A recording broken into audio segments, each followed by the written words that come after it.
बिस्मिल्लाहिर्रहमानिर्रहीम। मोहतरम बुज़ुर्ग और दोस्तों, आज हमारे समाज का एक रोना ये भी है कि हमारे यहाँ शादियाँ होती हैं। शादियों में आम तौर पर जहेज़ का एक रिवाज बन चुका है, चाल चलन इसका बहुत ज़्यादा हो चुका है।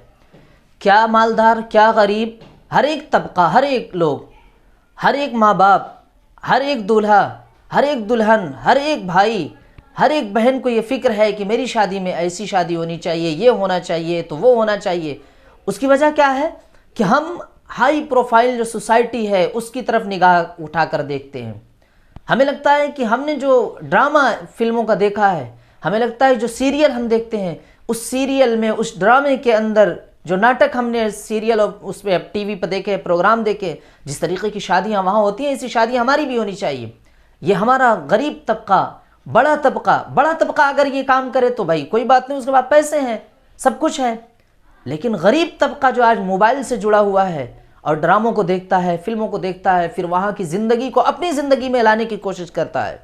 शादी ब्याह के रस्म व रिवाज के मौके पर भी बड़ी परेशानी है इस वक्त।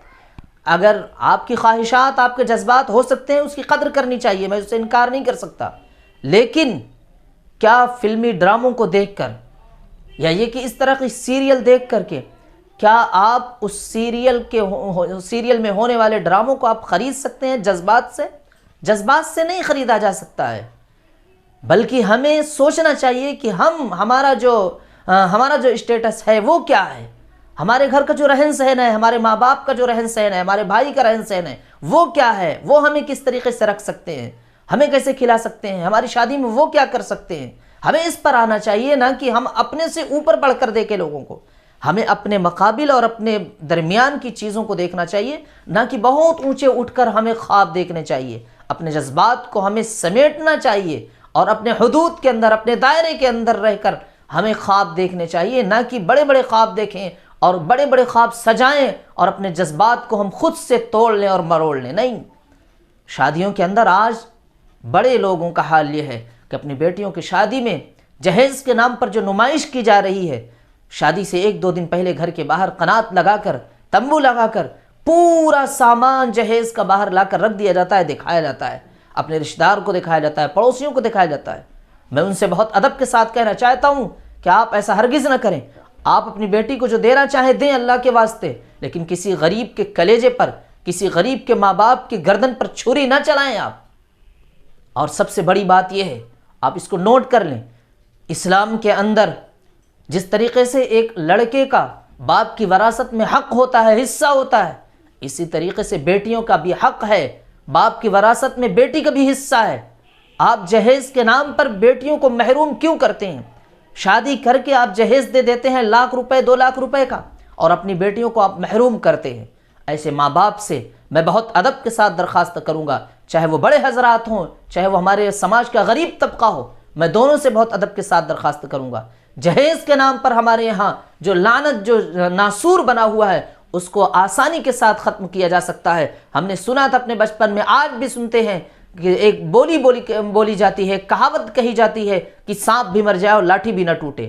तो उसका जीता जागता सबूत ये है, हम उससे काम बना सकते हैं कि अपनी बेटियों को लाखों करोड़ों रुपए का जहेज़ ना दे करके आप अपनी बेटी को अपनी विरासत में से हिस्सा देने का ऐलान कर दें कि मैं अपनी बेटी को अपनी विरासत में से जितना उसका हक बनेगा, 100 रुपए में अगर उसका 25 रुपए हक है मसलन, तो आप ऐलान करें कि मैं अपनी बेटी को 25 रुपए उसका हक देने के लिए तैयार हूँ।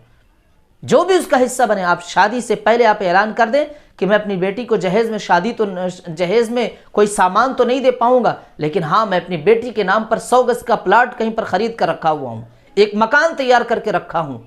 आप अगर ऐसा कर लें, अपनी बेटी को जहेज़ के सामान जो ज़रूरियात के हों, जो रोज़मर्रा की ज़रूरियात के, वो देकर बाकी ये ऐलान कर दें कि मैंने अपनी बेटी के लिए 100 गज का एक प्लाट खरीद कर रखा है, 2 कमरों का एक मकान तैयार करके रखा है। जो भी मेरी बेटी से शादी करेगा वो उस बेटी के साथ उसी घर में रहेगा, मेरी बेटी अपने घर में जाकर रहेगी। अल्लाह के वास्ते मैं कहता हूँ कि अगर ये हमारा समाज इस पर जाग जाए, बेटियों को अब बाप अपने विरासत में हिस्सा देना शुरू कर दें, तो हमारे समाज के अंदर जो बेटियां बैठी हुई हैं, जिनकी शादियां नहीं हो पा रही हैं, वो बड़ी आसानी के साथ शादियां हो जाएंगी, सांप भी मर जाए और लाठी भी ना टूटे, ये असली माना मुराद लिया जा सकता है। आज अगर हमारा नौजवान जहेज़ की खातिर शादियां गरीब घर में नहीं करता है, तो आप करके देखें, ये नुस्खा आजमा कर देखें। आप अपनी बेटियों के नाम जायदाद में जो हिस्सा उनका बनता है आप ऐलान करें। देखें कि किस तरीके से शादियां होती हैं। फ़र्ज भी अदा हो जाएगा और रस्म भी अदा हो जाएगी और कोई गुनाह भी नहीं होगा।